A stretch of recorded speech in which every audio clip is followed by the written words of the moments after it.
स्वागत है आप सभी लोगों का मेरे चैनल रागनी सिंह में।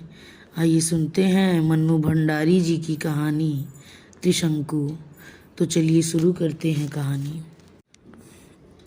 घर की चार दीवारी आदमी को सुरक्षा देती है, पर साथ ही उसे एक सीमा में भी बांधती है। स्कूल कॉलेज जहाँ व्यक्ति के मस्तिष्क का विकास करते हैं, वहीं नियम कायदे और अनुशासन के नाम पर उसके व्यक्तित्व को कुंठित भी करते हैं। बात यह है बंधु कि हर बात का विरोध उसके भीतर ही रहता है। ये सब मैं किसी किताब के उदाहरण नहीं पेश कर रही। ऐसी भारी भरकम किताबें पढ़ने का तो मेरा बूता ही नहीं। ये तो उन बातों और बहसों के टुकड़े हैं जो रात दिन हमारे घर में हुआ करती हैं।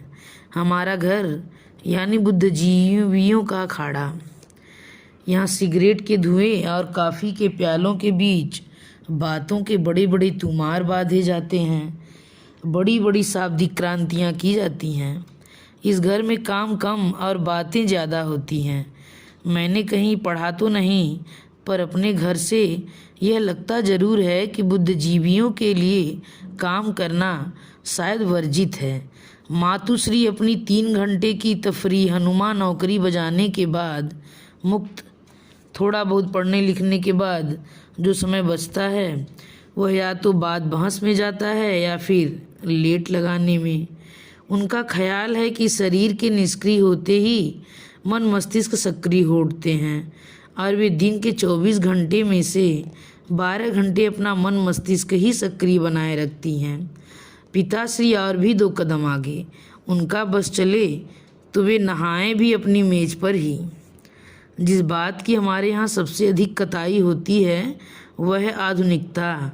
पर जरा ठहरिए, आप आधुनिकता का गलत अर्थ मत लगाइए। यह बाल कटाने और छुरी कांटे से खाने वाली आधुनिकता कतई नहीं है। यह है ठेठ बुद्धिजीवियों की आधुनिकता। यह क्या होती है सो तो ठीक ठीक मैं भी नहीं जानती, पर हाँ, इसमें लीक छोड़ने की बात बहुत सुनाई देती है। आप लीक को दुलत्ती झाड़ते आइए, सिर आंखों पर लीक से चिपक कर आइए, दुलत्ती खाइए। बहसों में यूँ तो दुनिया जहान के विषय पीस जाते हैं, पर एक विषय शायद सब लोगों का बहुत प्रिय है और वह है शादी। शादी यानी बर्बादी। हल्के फुल्के ढंग से शुरू हुई बात एकदम बौद्धिक स्तर पर चली जाती है। विवाह संस्था एकदम खोखली हो चुकी है। पति पत्नी का संबंध बड़ा नकली और ऊपर से थोपा हुआ, और फिर धुआंधार ढंग से विवाह की धज्जियाँ उड़ाई जाती हैं। इस बहस में अक्सर स्त्रियां एक तरफ हो जाती हैं और पुरुष एक तरफ, और बहस का माहौल कुछ ऐसा गर्म हो जाया करता है कि मुझे पूरा विश्वास हो जाता है कि अब ज़रूर 1-2 लोग तलाक दे बैठेंगे। पर मैंने देखा कि ऐसा कोई हादसा कभी हुआ नहीं। सारे ही मित्र लोग अपने अपने ब्याह को खूब अच्छी तरह समेट कर उस पर जमकर आसन मारे बैठे हैं। हाँ, बहस की रफ्तार और टोन आज भी वही है। अब सोचिए, ब्याह को कोसेंगे तो फ्री लव और फ्री सेक्स को तो पोसना ही पड़ेगा। इसमें पुरुष लोग उछल उछल कर आगे रहते, कुछ इस भाव से मानो बात करते ही इसका आधा सुख तो वे ले ही लेंगे।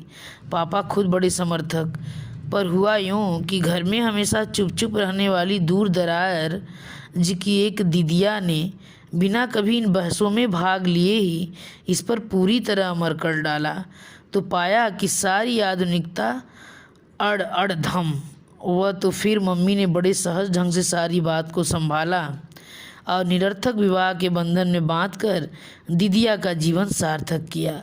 हालांकि यह बात बहुत पुरानी है और मैंने तो बड़ी दबी ढकी जबान से इसका जिक्र ही सुना है। वैसे पापा मम्मी का अभी प्रेम विवाह हुआ था।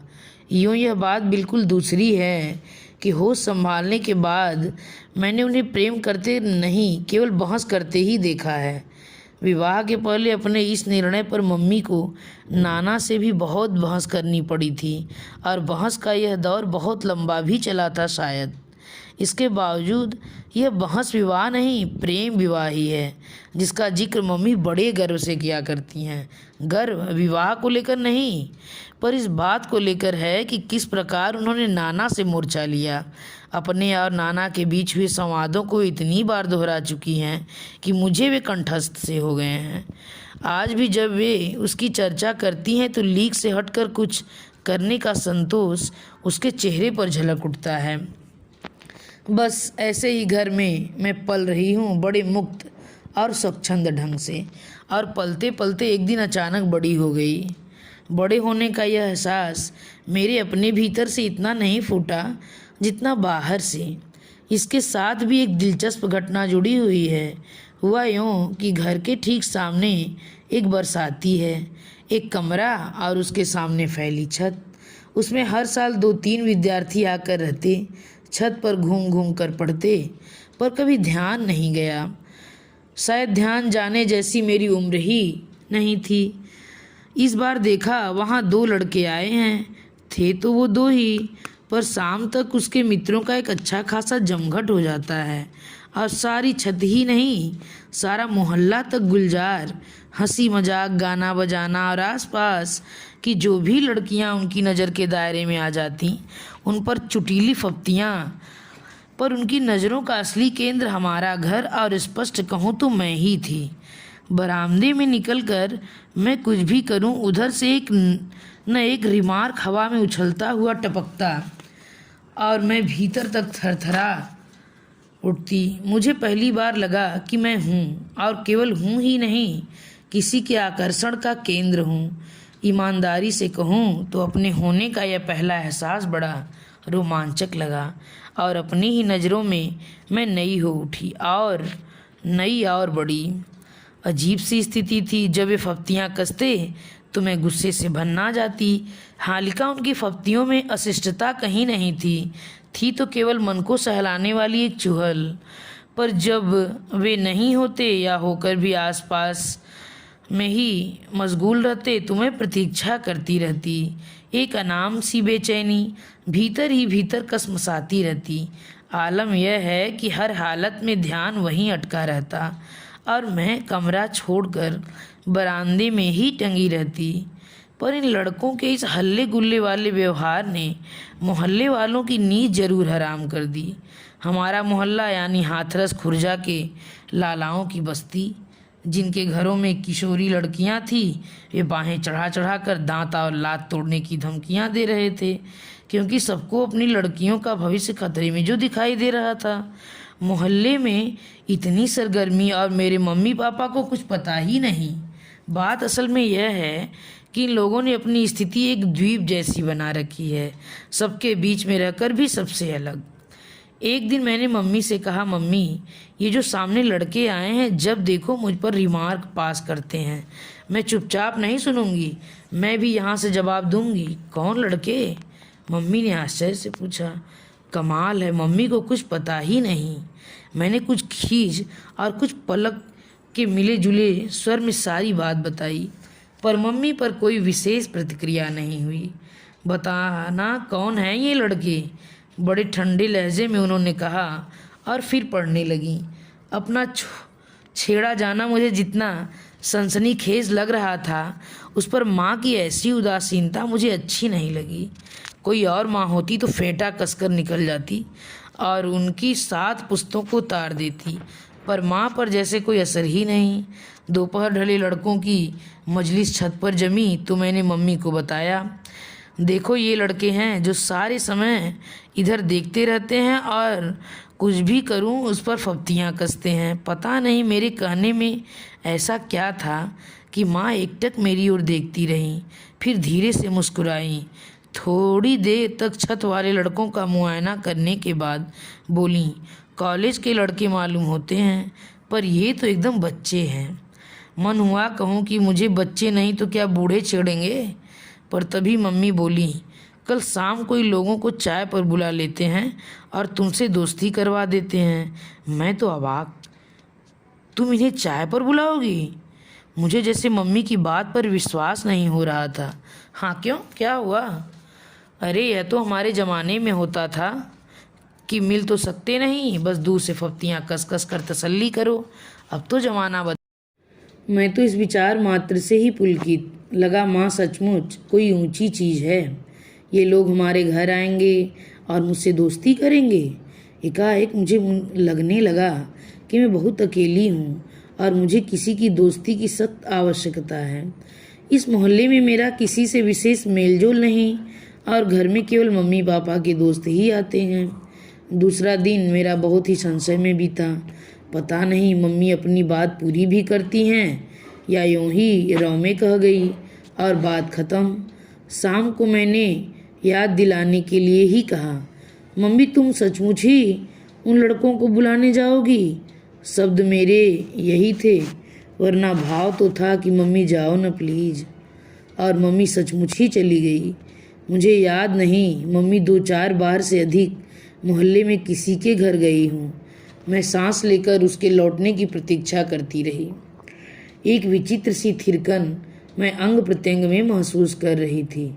कहीं मम्मी उन्हें साथ ही ले आई तो, कहीं वे मम्मी से बदतमीजी से पेश आए तो, पर नहीं, वे ऐसे लगते तो नहीं हैं। कोई घंटे भर बाद मम्मी लौटी, बेहद प्रसन्न। मुझे देखते ही उनकी तो सिट्टी पिट्टी ही गुम हो गई।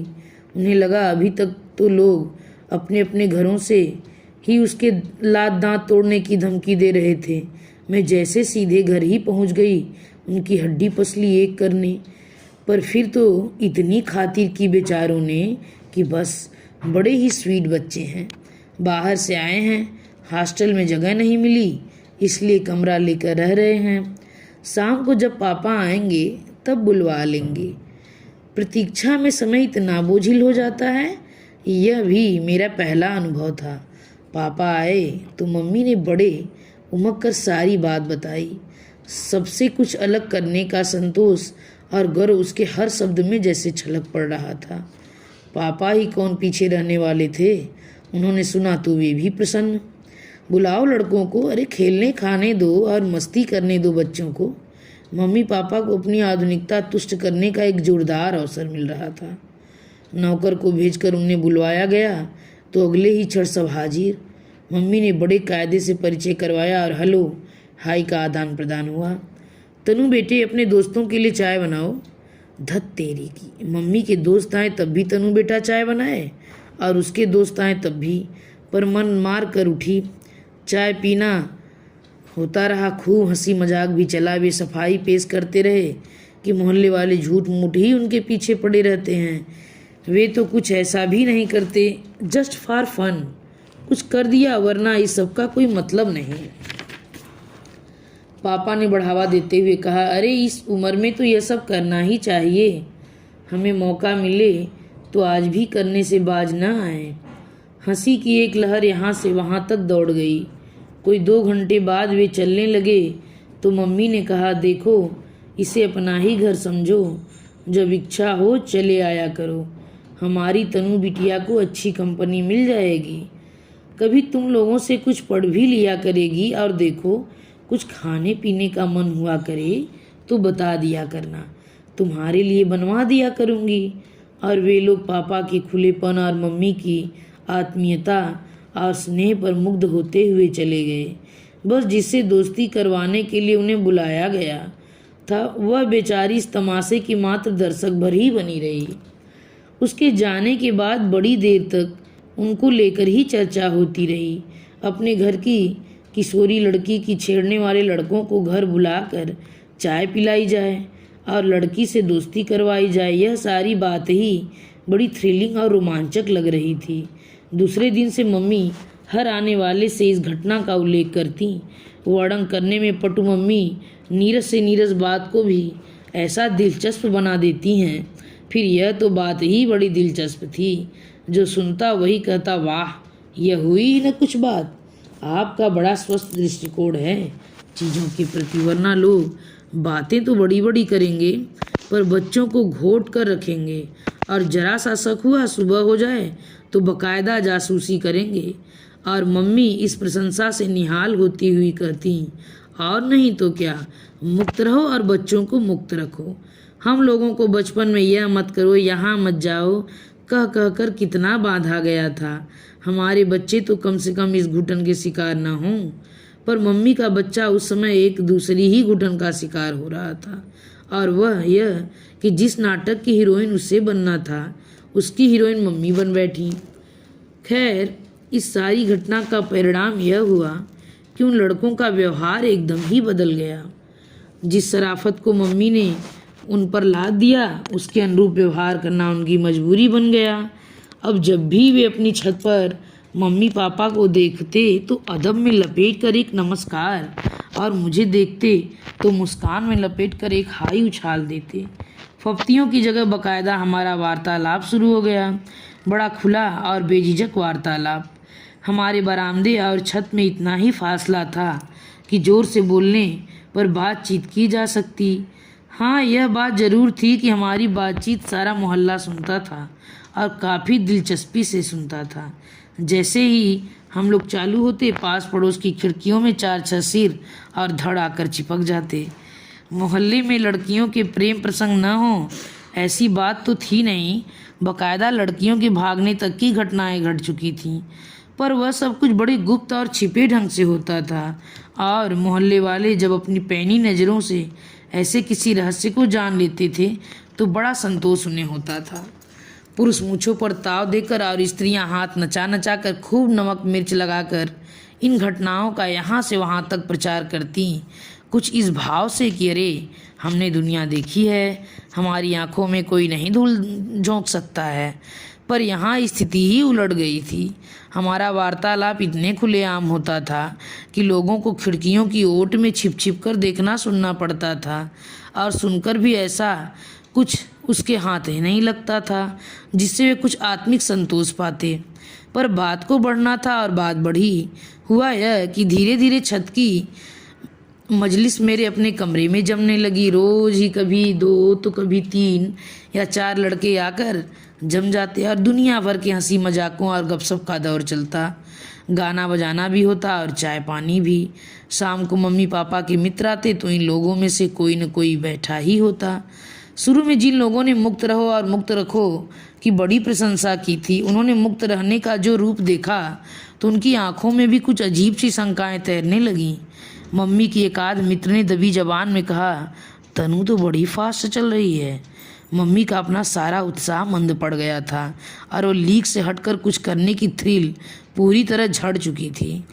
अब तो उन्हें इस नंगी सच्चाई को झेलना था कि उनकी निहायत ही कच्ची और नाजुक उम्र की लड़की 3-4 लड़कों के बीच घिरी रहती है, और मम्मी की स्थिति यह थी कि वे न इस स्थिति को पूरी तरह स्वीकार कर पा रही थी और न अपने ही द्वार बड़े जोश में शुरू किए इस सिलसिले को नकार ही पा रही थी।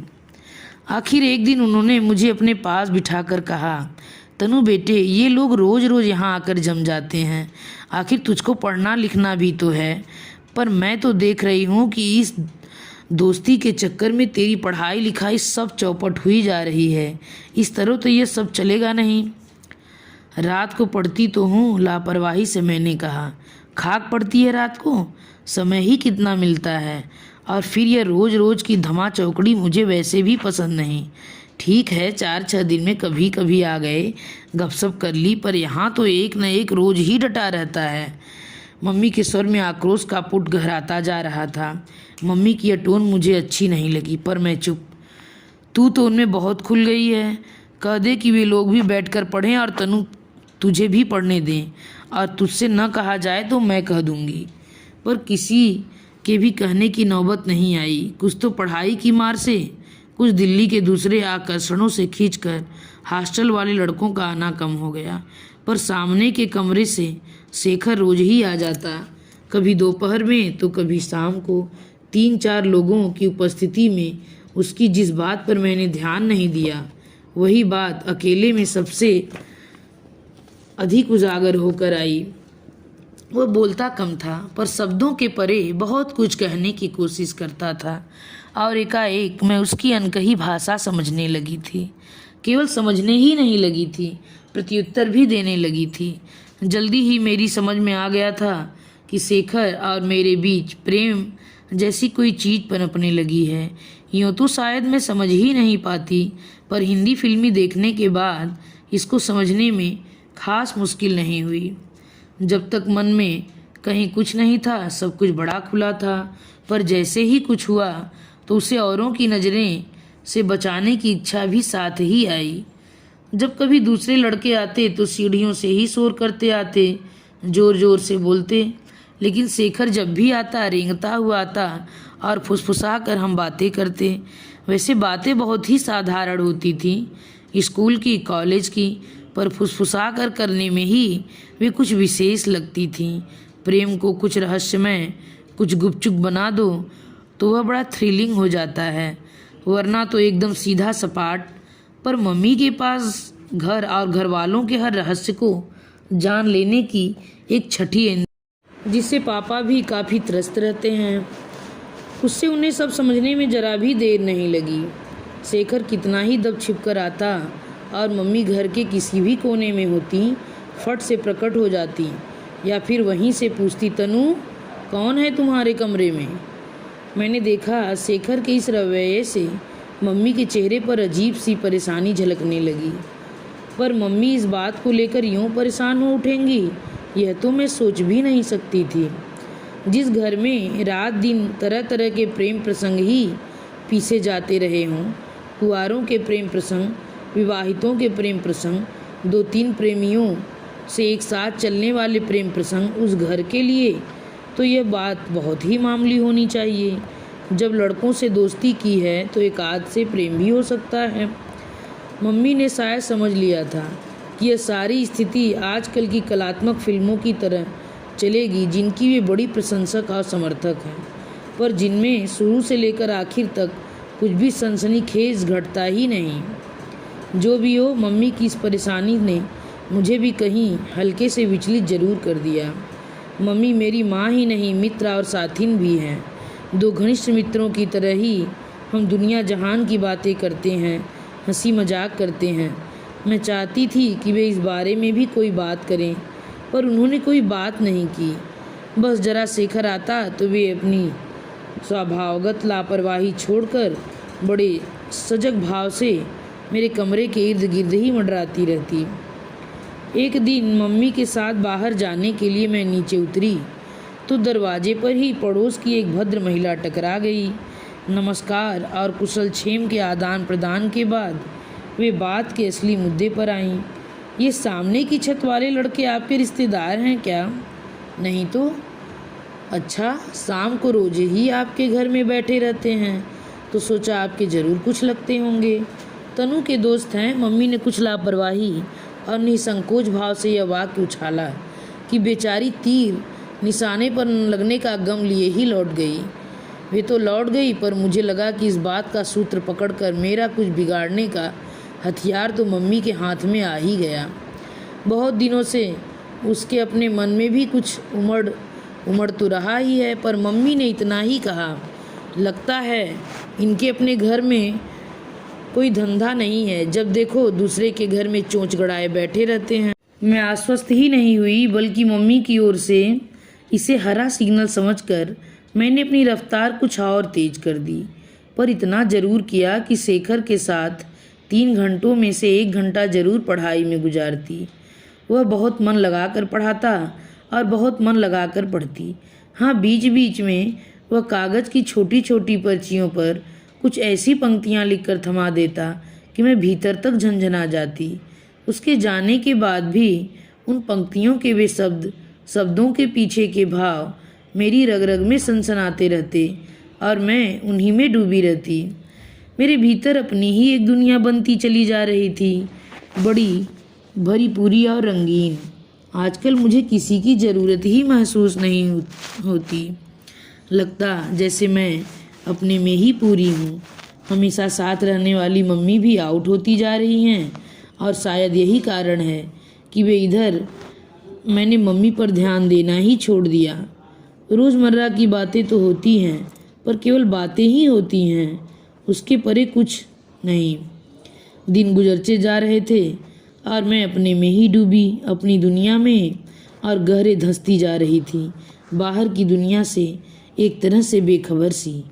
एक दिन स्कूल से लौटी, कपड़े बदले, शोर शराबे के साथ खाना मांगा, मीन मेघ के साथ खाया, और जब कमरे में घुसी तो मम्मी ने लेटे लेटे ही बुलाया, तनु इधर आओ। पास आई तो पहली बार ध्यान गया कि मम्मी का चेहरा तमतमा रहा है। मेरा माथा ठनका।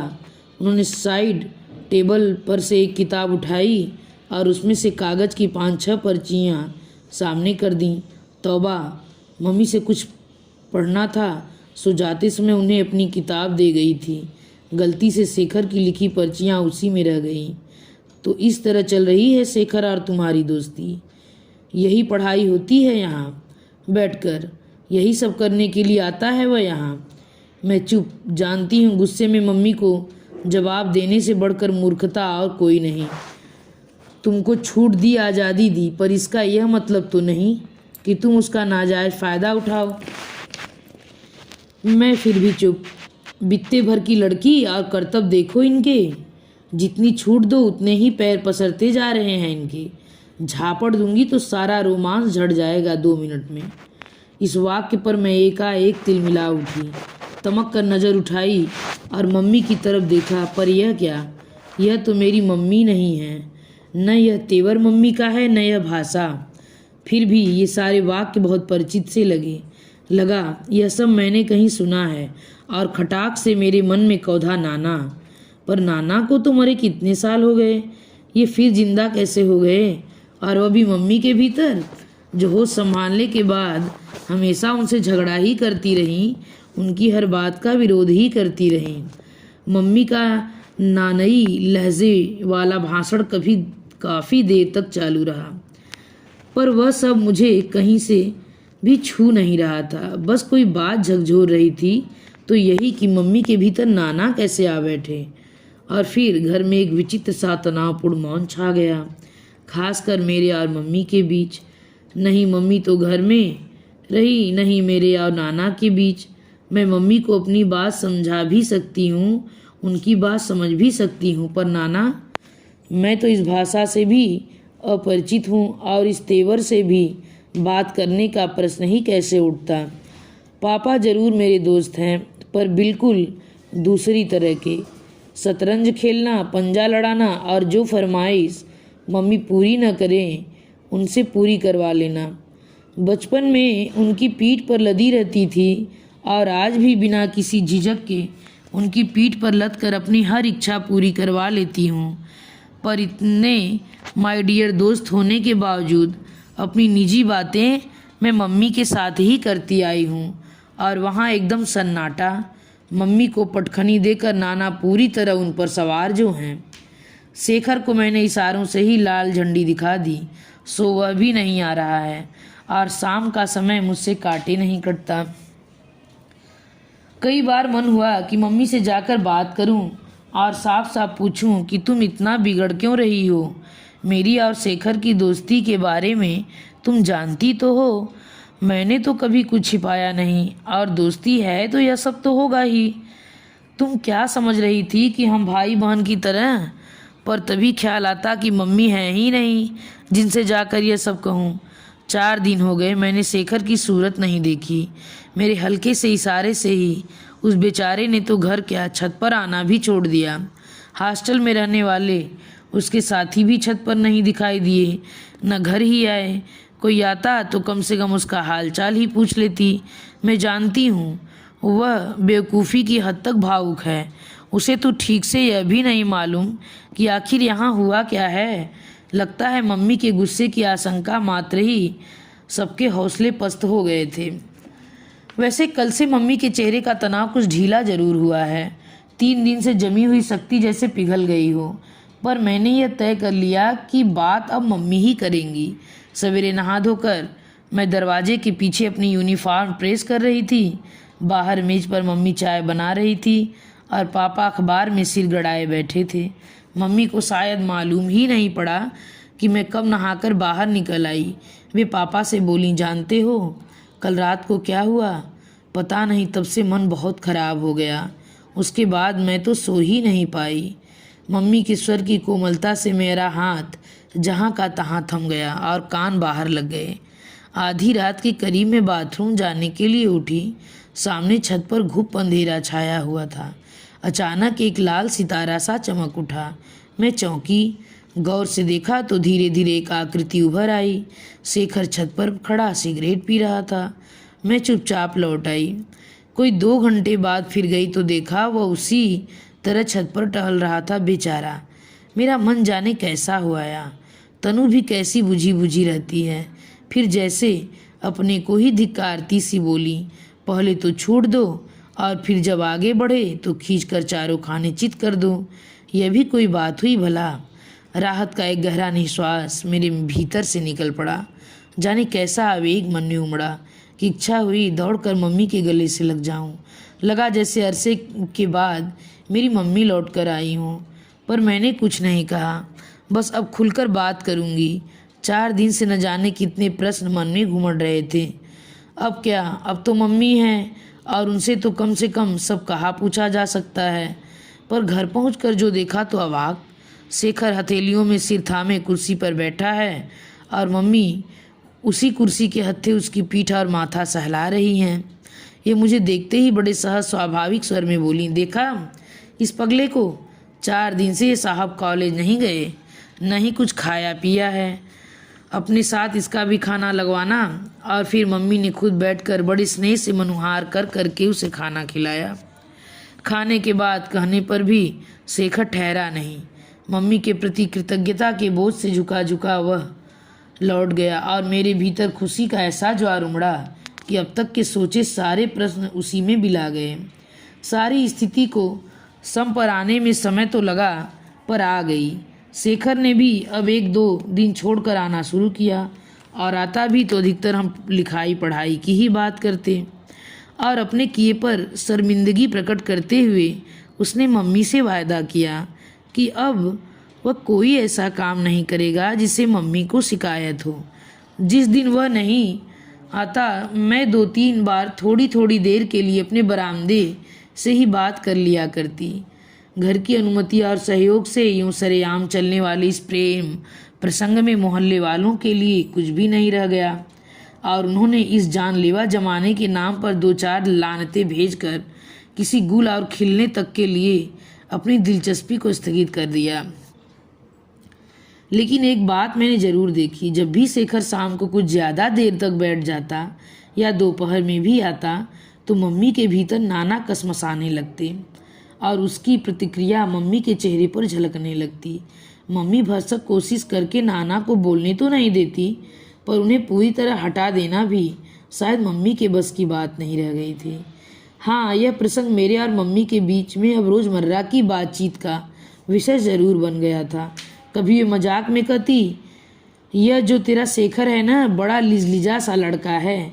अरे इस उम्र में लड़कों को चाहिए घूमे फिरे मस्ती मारे, क्या मुहर्रमी सी सूरत बनाए मजनू की तरह छत पर टंगा सारे समय इधर ही ताकता रहता है। मैं केवल हंस देती। कभी बड़ी भावुक होकर कहती, तू क्यों नहीं समझती बेटी कि तुझे लेकर कितनी महत्वाकांक्षाएं हैं मेरे मन में, तेरे भविष्य को लेकर कितने सपने संजो रखे हैं मैंने। मैं हंस कर कहती, मम्मी तुम भी कमाल करती हो, अपनी ज़िंदगी को लेकर भी तुम सपने देखो और मेरी ज़िंदगी के सपने भी तुम देख डालो, कुछ सपने मेरे लिए भी छोड़ दो। कभी वे समझाने के लहजे में कहती, देखो तनु, अभी तुम बहुत छोटी हो, अपना सारा ध्यान पढ़ने लिखने में लगाओ और दिमाग से ये उल्टे सीधे फितूर निकाल डालो। ठीक है, बड़े हो जाओ तो प्रेम भी करना और शादी भी। मैं तो वैसे भी तुम्हारे लिए लड़का ढूंढने वाली नहीं हूँ, अपने आप ही ढूंढना, पर इतनी अक्ल तो आ जाए कि ढंग का चुनाव कर सको। अपने चुनाव के रिजेक्शन को मैं समझ जाती और पूछती, अच्छा मम्मी बताओ, जब तुमने पापा को चुना था तो वह नाना को पसंद था? मेरा चुनाव अपनी सारी पढ़ाई लिखाई खत्म करके 25 साल की उम्र में चुनाव किया था। मैंने खूब सोच समझकर और अक्ल के साथ समझी। मम्मी अपनी बौखलाहट को गुस्से में छिपा कर कहती, उम्र और पढ़ाई लिखाई ये 2 ही तो ऐसे मुद्दे हैं जिस पर मम्मी मुझे जब तक धांसती रहती। पढ़ने लिखने में मैं अच्छी थी और रहा उम्र का सवाल, सो उसके लिए मन होता कि कहूँ, मम्मी तुम्हारी पीढ़ी जो काम 25 साल की उम्र में करती थी, हमारी उसे 15 साल की उम्र में ही करेगी। इसे तुम क्यों नहीं समझती? पर चुप रह जाती। नाना का जिक्र तो चल ही पड़ा है, कहीं वे ही जाग उठे तो। छमाही परीक्षाएं पास आ गईं और मैंने अपना सारा ध्यान पढ़ने में लगा दिया था। सबका आना और गाना बजाना एकदम बंद। इन दिनों मैंने इतनी जमकर पढ़ाई की कि मम्मी का मन प्रसन्न हो गया, शायद कुछ आश्वस्त भी। आखिरी पेपर देने के पश्चात लग रहा था कि एक बोझ था जो हट गया। मन बेहद हल्का होकर कुछ मस्ती मारने को कर रहा था। मैंने मम्मी से पूछा, मम्मी कल शेखर और दीपक पिक्चर जा रहे हैं, मैं भी उसके साथ चली जाऊं? आज तक मैं इन लोगों के साथ कभी घूमने नहीं गई थी, पर इतनी पढ़ाई करने के बाद अब इतनी छूट तो मिलनी ही थी। मम्मी एक क्षण मेरा चेहरा देखती रही, फिर बोली, इधर आ, यहाँ बैठ, तुझसे कुछ बात करनी है। मैं जाकर बैठ गई, पर यह ना समझ में आया कि इसमें बात करने को क्या है। हाँ कहो या न, लेकिन मम्मी को बात करने का मर्ज जो है, उनकी बात तो हाँ न भी 50-60 वाक्यों में लिपटे बिना नहीं निकल सकती। तेरे इम्तहान खत्म हुए, मैं तो खुद पिक्चर का प्रोग्राम बना रही थी। बोल कौन सी पिक्चर देखना चाहती है? क्यों, उन लोगों के साथ जाने में क्या है? मेरे स्वर में इतनी खींच भरी हुई थी कि मम्मी एकटक मेरा चेहरा देखती रह गई। तनु, तुझे पूरी छूट दे रखी है बेटे, पर इतनी ही तेज चल कि मैं भी साथ तो चल सकूं। तुम साफ कहो ना कि जाने दोगी या नहीं। बेकार की बातें, मैं भी साथ चल सकूं, तुम्हारे साथ चल सकने की बात भला कहाँ से आ गई? मम्मी ने पीठ सहलाते हुए कहा, साथ तो चलना ही पड़ेगा। कभी औधे मुँह गिरी तो कोई उठाने वाला भी तो होना चाहिए ना। मैं समझ गई कि मम्मी नहीं जाने देंगी, पर इस तरह प्यार से मना करती हैं तो झगड़ा भी तो नहीं किया जा सकता। बहस करने का सीधा सा मतलब है कि उनका बघारा हुआ दर्शन सुनो, यानी 50 मिनट की एक क्लास। पर मैं कतई कहती थी कि बचपन में यह मत करो, वहाँ मत जाओ कहकर हमको बहुत घोटा गया था, और खुद अब वही सब कर रही हैं। देख लिया इनकी बड़ी बड़ी बातों को। मैं उठी और दंदनाती हुई अपने कमरे में आ गई। हाँ, एक वाक्य जरूर थमा आई, मम्मी जो चलेगा वही गिरेगा भी, और जो गिरेगा वह उठेगा भी और खुद ही उठेगा, उसे किसी की ज़रूरत नहीं है। पता नहीं मेरी बात का उन पर प्रतिक्रिया हुई या उसके अपने मन में कुछ जागा कि शाम को उन्होंने खुद शेखर और उसके कमरे पर आए चारों लड़कों को बुलवाकर मेरे ही कमरे में मजलिस जमवाई और खूब गरम गरम खाना खिलवाया। कुछ ऐसा रंग जमा कि मेरा दोपहर वाला आक्रोश धुल गया। इम्तहान ख़त्म हो गए थे और मौसम सुहाना था। मम्मी का रवैया अभी अनुकूल था, सो दोस्ती का स्थगित हुआ सिलसिला फिर से शुरू हो गया, और आजकल तो जैसे उसके सिवाय कुछ रह ही नहीं गया था। पर फिर एक झटका। उस दिन मैं अपनी सहेली के घर से लौटी तो मम्मी की सख्त आवाज़ सुनाई दी, तनु इधर आओ तो। आवाज़ से ही लगा कि वह खतरे का सिग्नल है। एक क्षण को मैं सख्ते में आ गई। पास गई तो चेहरा पहले की तरह सख्त। तुम शेखर के कमरे पर जाती हो? मम्मी ने बंदूक दागी। समझ गई कि पीछे गली में से किसी ने अपना करतब कर दिखाया। कब से जाती हो? मन तो हुआ कि कहूँ जिसने जाने की खबर दी है उसने बाकी बातें भी तो बता ही दी होंगी, कुछ जोड़ तोड़ कर ही बताया होगा, पर मम्मी जिस तरह भभक रही थी उसमें चुप रहना ही बेहतर समझा। वैसे मुझे मम्मी के इस गुस्से का कोई कारण समझ में नहीं आ रहा था। 2-3 बार यदि मैं थोड़ी थोड़ी देर के लिए शेखर के कमरे पर चली गई तो ऐसा क्या गुनाह हो गया, पर मम्मी का हर काम सकारण तो होता नहीं, बस वे तो मूड पर ही चलती हैं। अजीब मुसीबत थी। गुस्से में मम्मी से बात करने का कोई मतलब नहीं, और मेरी चुप्पी मम्मी के गुस्से को और भड़का रही थी। याद नहीं है मैंने शुरू में ही तुम्हें मना कर दिया था कि तुम उसके कमरे पर कभी नहीं जाओगी। 3 घंटे वह यहाँ धूनी रमाकर बैठता है, उससे जरा भी नहीं तुम्हारा? दुख, क्रोध और आतंक की परतें उसके चेहरे पर गहरी होती जा रही थी, और मैं समझ ही नहीं पा रही थी कि उन्हें कैसे सारी स्थिति समझाऊं। वह तो बेचारे सामने वाले ने मुझे बुलाकर आगाह कर दिया, जानती हैं यह सिर आज तक किसी के सामने झुका नहीं, पर वहाँ मुझसे आंख नहीं उठाई गई। मुंह दिखाने लायक मत रखना हमको कहीं भी। सारी गले में थू थू हो रही है, नाक कटाकर रख दी। गजब, इस बार तो मोहल्ला ही बोलने लगा मम्मी के भीतर से। आश्चर्य है कि जो मम्मी आज तक अपने आसपास से बिल्कुल कटी हुई थी, जिसका मजाक उड़ाया करती थी, आज कैसे उसके सुर में सुर मिलाकर बोल रही हैं। मम्मी का भाषण बदस्तूर चालू, पर मैंने तो अपने कान के स्विच ही ऑफ कर लिए। जब गुस्सा ठंडा होगा, मम्मी अपने में लौट आएंगी, तब समझा दूंगी, मम्मी इस छोटी सी बात को तुम नाहक कितना तूल दे रही हो। पर जाने कैसी डोज ले आई हैं, और इस बार उनका गुस्सा ठंडा ही नहीं हो रहा था, और हुआ यह कि अब उसके गुस्से से मुझे गुस्सा चढ़ने लगा। फिर घर में एक अजीब सा तनाव छा गया। इस बार मम्मी ने शायद पापा को भी सब कुछ बता दिया। कहा तो उन्होंने कुछ नहीं, वे शुरू से ही इस सारे मामले में आउट रहे, पर इस बार उसके चेहरे पर भी एक अनकहा सा तनाव दिखाई जरूर दे रहा है। कोई 2 महीने पहले जब इस तरह की घटना हुई थी तो मैं भीतर तक सहम गई थी, पर इस बार मैंने तय कर लिया कि इस सारे मामले में मम्मी को यदि नाना बनकर ही व्यवहार करना है तो मुझे भी फिर मम्मी की तरह ही मोर्चा लेना होगा उनसे, और मैं ज़रूर लूँगी। दिखा तो दूँ कि मैं तुम्हारी ही बेटी हूँ और तुम्हारे ही नक्शे कदम पर चल रही हूँ।